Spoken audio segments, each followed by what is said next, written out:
Aloha, I'm Lyla Berg, and we're here at the Pearl Harbor Aviation Museum, ready to meet the people who are making a difference in our lives. Thank you for tuning in to Island Focus.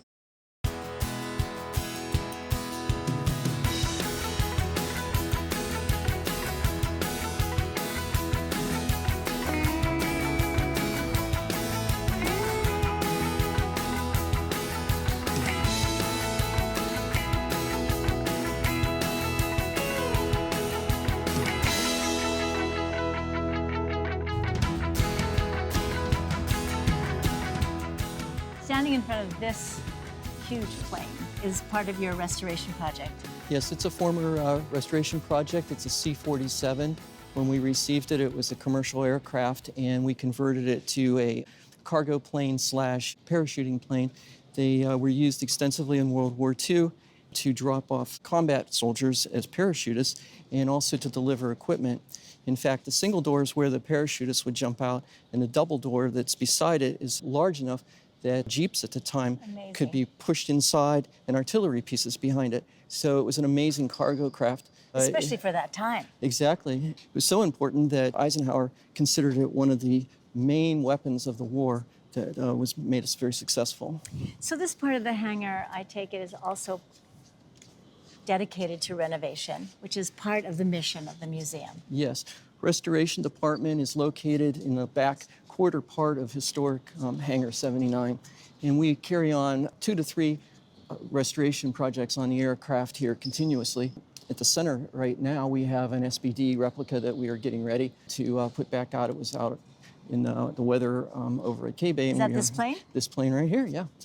We do all of our work here, and as far as equipment and heavy lifting and the cranes. The cranes are the original cranes from this hangar. This hangar dated back to 1940s, was here during the attack, has original bullet holes in the windows, but we treat the entire hangar as an original artifact. Well, thank you very much. Thank you.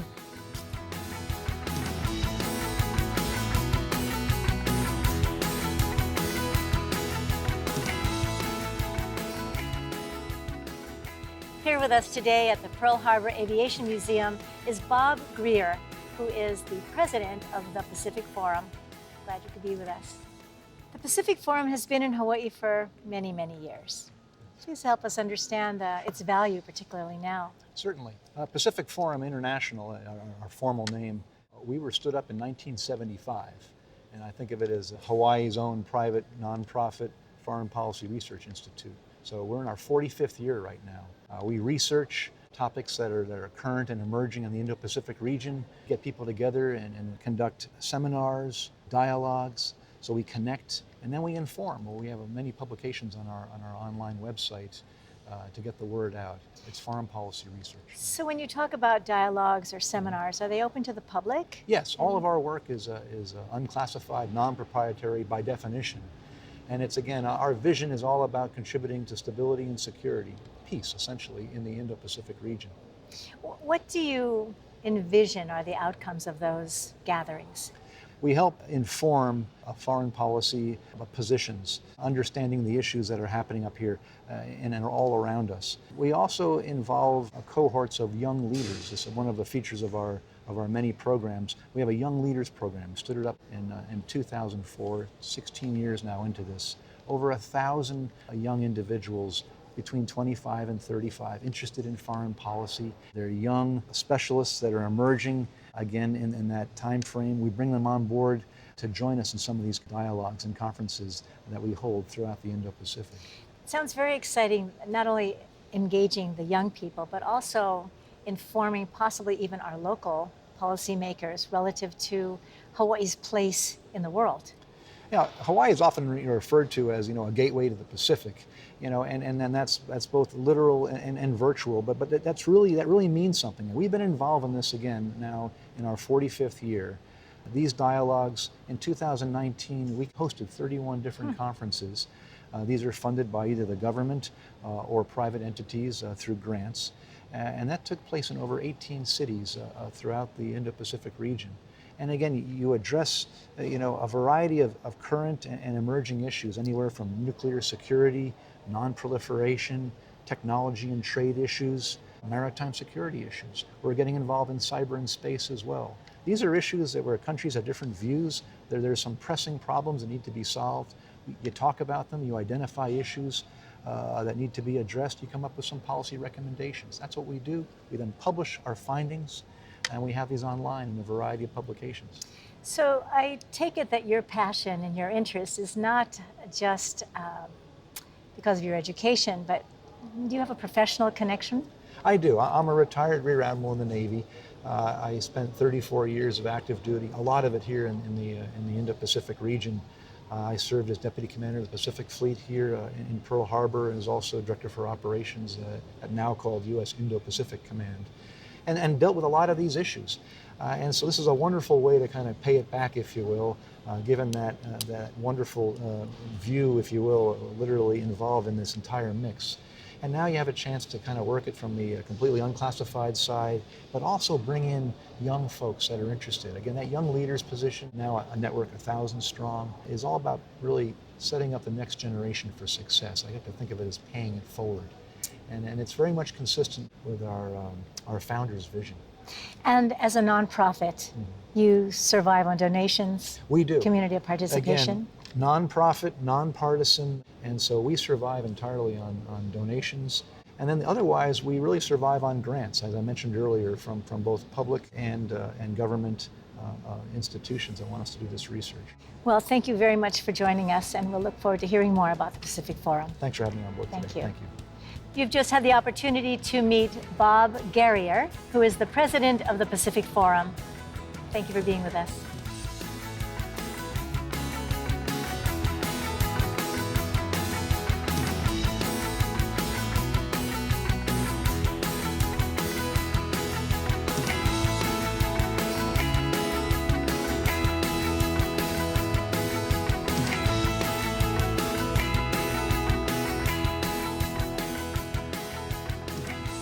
I have the pleasure today of talking with Cher, who is the Director of Connected Care Services with Veterans Affairs. Thanks for being with us. Connected Care Services sounds a bit complicated. What exactly are we talking about here? Connected Care Services in the VA is about connecting the right patient to the right provider at the right time. We offer a variety of different programs to include home telehealth, where a group of nurses provide education and support to patients with chronic diseases. We monitor things such as blood pressure, blood sugar, weight, things like that, so we could just provide the patient with the appropriate education and support in between appointments with their primary care providers. So actual nurses are in touch with the patients, and we're talking patients meaning veterans. Patients meaning veterans. And for the home telehealth programs, it is a group of nurses. We also have other programs such as our clinical resource hub, where we have a group of providers for primary care, mental health, and specialty. So we have a team of different providers to include physicians, nurse practitioners, licensed clinical social workers, psychiatrists, psychologists, pharmacists. We have a whole slew of professionals to provide care for patients when needed. VA Pacific Islands covers state of Hawaii, American Samoa, and Guam. So we have 8 community-based outpatient clinics total. There's 2 in Oʻahu, 2 on the Big Island. We also cover Kauai, Maui, American Samoa, and Guam. And those are actual locations where veterans can go into? Yes, that's correct. And find out their blood pressure and their medication and get services from the nurses. They can get services in primary care, mental health, specialty services. So when services are not available at their local CBOC, community-based outpatient clinic, then they can get these services through areas that we do have providers available via telehealth. Okay, so when you say telehealth, Yes. it's television, some kind of a telecommunications technology. Virtual. So basically the provider and the patient connect in a virtual room, kind of like Skype and FaceTime. Okay, so if I'm a veteran, Yes. and I don't have a location because I maybe live on the west coast of Oʻahu and there's no location there, I can turn on my television.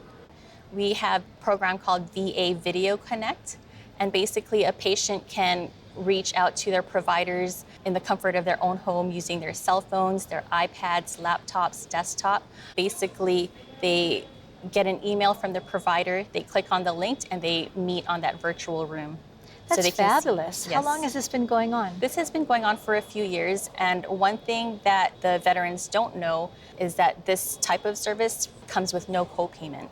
So no co-payment means they can access it anywhere at any time, but they have to make a connection first. How do Yes. they link with you first? They contact their primary care aligned teams and let their providers know that they're interested in telehealth.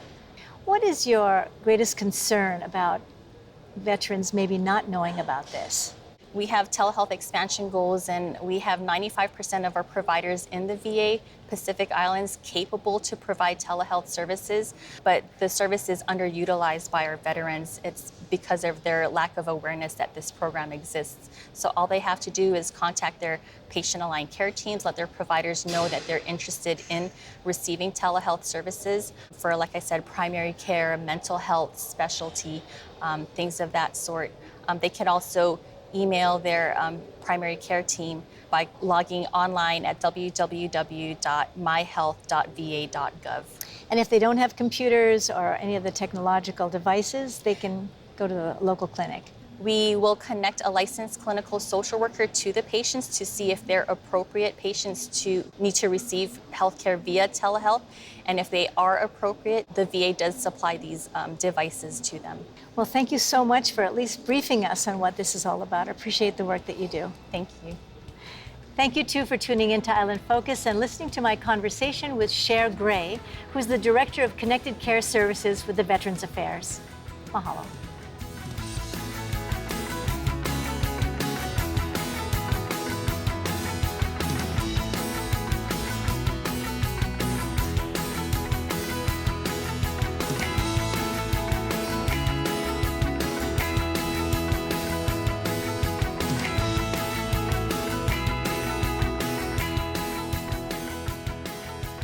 Thank you for joining me today in my conversation with Keone Kealoha, who is the Executive Director for Kanu Hawaii. Aloha. Kanu has been around for a very long time. And as Executive Director, please explain a little bit more where we are today with that organization. Sure. Well, Kanu Hawaii was founded 2007 by 40 people who came together to say, what can we do to make Hawaii a better place? I think all those founders have kind of moved on to pretty prominent positions in the community, but we still keep that mantra. That's still the core of what's driving us and the kinds of programs and projects that we're focusing our energy on today. And the vision remains the same. It is, yeah. I mean, we're looking at how do we engage individuals in making a personal commitment to a positive future for Hawaii. Okay, can you explain a little further what that positive change is and that personal commitment? What would that look like? Kanu has done things in local food, renewable energy, waste stream diversion, civics, voting registration, volunteer work. I don't think we're tied down to any particular area. What we're looking for is ways to make a difference around issues that our community is concerned about. What I've experienced also working with volunteers and in the community is that when a person commits to something, when they get engaged to help other people, actually it helps themselves as well. When you take an action and you get that feeling, right? It's actually a physiological sensation of doing something good. Yeah, right. The serotonin rush that you get. An interesting thing about that is that whether you're performing, doing it yourself, or you witness it happen, you have the same physiological reaction. And those things encourage you to say, hey, this is a good thing, maybe I should participate. So I think what Kanu has always tried to do is engage people in a way that it makes it easy for them to take action, but then it's also we kind of roll up everybody's individual impacts and say, together, like, look at what we can accomplish. So these are the collective impacts that we can make when we get 1,000 or 2,000 or 5,000 people together taking some kind of action. Could you just briefly explain what one or two of those initiatives were in the past and where you're going now? Well, originally, Kanu Hawaii started off with an I Will campaign, and the I Will was kind of an open-ended, what is your commitment, your personal commitment? And so over 13,000 people registered in that campaign, and they made over 1,500 individual commitments. What is your main focus at the moment? Well, we've got a couple. One, speaking of the voter piece, Kanu's done work in voting participation registration in the past. And I think we continue to look at that as part of our civic engagement focus areas. So yeah, we'd like to figure out how do we get more people to show up. And there's the Automatic Voter Registration Coalition that's working on that. There's a vote by mail that's happening this year. But we also need to look at our midterm and long-term, like how are we raising the floor on the number of people that show up? The last 5 general elections were in last place. We're 51st out of everybody. So I know we can do better. And looking at specifically the volunteers, you have an event coming up. Right. So Volunteer Week Hawaii is an opportunity for all of our organizations, our businesses, and people, residents and visitors across Hawaii to participate in some kind of service during National Volunteer Week, which this year is April 19th to the 25th. It also coincides with the 50th anniversary of Earth Day. So we're encouraging people to get involved. If you'd like to host an event during the week, what we're doing is trying to drive more traffic to the organizations that want to participate. We're shooting for 150 events across Hawaii during the week. Last year we had 130, so we're not too far off, but we'd love people to visit volunteerweekhawaii.org, and you can get all the information you need to participate. Linking and interacting and intersecting all of our volunteers. Thank you so much. Absolutely. Appreciate it. It's exciting. Yeah, it's great. Thank you for being with us. Sure. Mahalo for tuning in. We've had a conversation with Keone Kealoha, who is the Executive Director for Kanu Hawaii. Mahalo.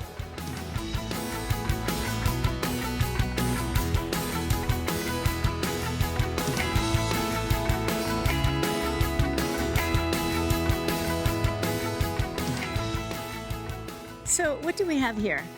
This is a piece of the USS Arizona, the original ship that was attacked, among other ships, on December 7th, 1941. And it is a large piece. It's one of the larger pieces that are exhibited in the world. It's a very important piece that represents the aviation attack on the harbor. So when we see the Arizona Memorial, and this will be up for exhibition Yes. as well, it's a little uncomfortable to remember the ravages of war. Yes. It was great sacrifice.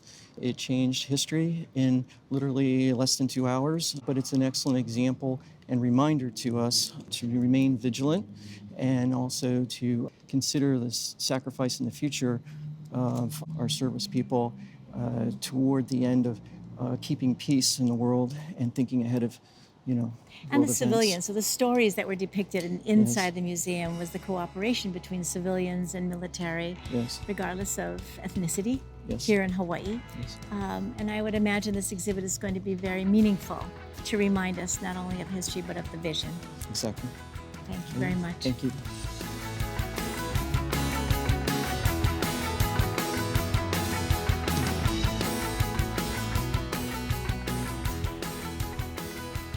Today on Island Focus, you will appreciate my conversation with Councilman Ron Minor. Appreciate you being with us too. Well, thank you very much for having me. So you've always been concerned about what happens in the city and county of Honolulu. Now in particular, you have one particular focus. Well, that's why I appreciate your giving me this opportunity. As a city council member, I'm really trying to get information out to residents about the federal Real ID or Gold Star requirements that were passed by the U.S. Congress. And as a city official, I'm very concerned about getting the information out because the city DMV is responsible for implementing those requirements. Basically, these requirements apply to driver's licenses and or state IDs. And under those requirements, a driver's license or state ID will not be accepted to board an airplane, including to the neighbor islands, to enter a military base or any federal establishment such as a federal building, unless you have this gold star that's affixed to the upper right-hand corner of the state ID or driver's license. And I'm concerned about getting the information out because the deadline to comply with these requirements is October 1st, 2020, which is right around the corner. Okay, so this gold star is actually involved or integrated into this document, this card. That's correct. So there are different ways you can get the gold star. With respect to a driver's license, if you want to renew your driver's license, you can renew your driver's license as early as 6 months prior to the expiration date. So if you fall within that time period, then what you do is you apply for a driver's license renewal, and when a new license is issued, it will have the gold star. It's automatic. As part of that driver's license, correct. Okay. Now, if you don't fall within the time period to renew your driver's license, then what you would have to do is to apply for a duplicate driver's license. And when a duplicate is issued, the duplicate will have the gold star on it as well. Now, the primary way to be able to obtain the gold star and to apply for it is to set up an appointment to go to any one of our city driver's licensing centers. And you can do it online, okay? You can get the appointments online. But I would really encourage residents to not wait until the last minute. Don't wait until close to October 1st, 2020 to get the appointments, because right now, depending on the driver's licensing centers that you're talking about, it's taking several months to obtain appointments at various driver's licensing centers. So the sooner you can get the appointment, the better. I can attest to that because I think I had to wait like 2 months, and I already did mine last year in 2019.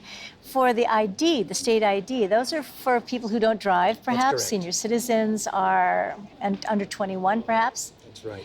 If I don't have either, but I have a passport, will that allow me on and off planes? If you have a passport or a military ID or a permanent resident card, then yes, you don't have to get the gold star, and you can enter these federal establishments with those IDs. But many people that I talk to who have those documents still would rather have the gold star because it's just so much more convenient to be able to travel, say, to the neighboring islands by just being able to show your state ID or driver's license without having to carry your passport around. If you want to go into the federal building, say to go to the Social IRS Security, or Social Security, to have to carry your passport, not as convenient as just having your driver's license or state ID. So I think that, it's not that difficult to obtain the gold star, but the key is to just make the time to do an appointment, to go down to one of the driver's licensing centers to have this processed. Now, one point that I want to make, when it comes to the obtaining of a duplicate driver's license, it's possible that a resident may be able to obtain the duplicate online without having to make an appointment to go to one of the city's driver's licensing centers. And the way you determine that is if your driver's license was issued between May 1st, 2014 to January 31st, 2018, then you may be able to obtain a duplicate driver's license online without having to go down to a driver's licensing center. So if you want to find out when your driver's license was last renewed or issued, just look at the upper left-hand corner of your driver's license, and there's a very small date that's kind of difficult to read. But that's the date of your last renewal. And so again, if it's between May 1st, 2014 and January 31st, 2018, then you may be able to do it online. I think we got the message. Thank you for taking the time to come in, and I will look forward to hearing more information, and I know that you will continue your passion to make sure that everyone is less inconvenienced. And one final point, if anybody wants any assistance from my office to get an appointment or to obtain more information about the Gold Star, please feel free to contact my office at the City Council. Okay, great. Thank you so much. Thank you for joining us. Thank you, too, for listening in. My conversation with Councilman Ron Menor. I'll see you again. Aloha.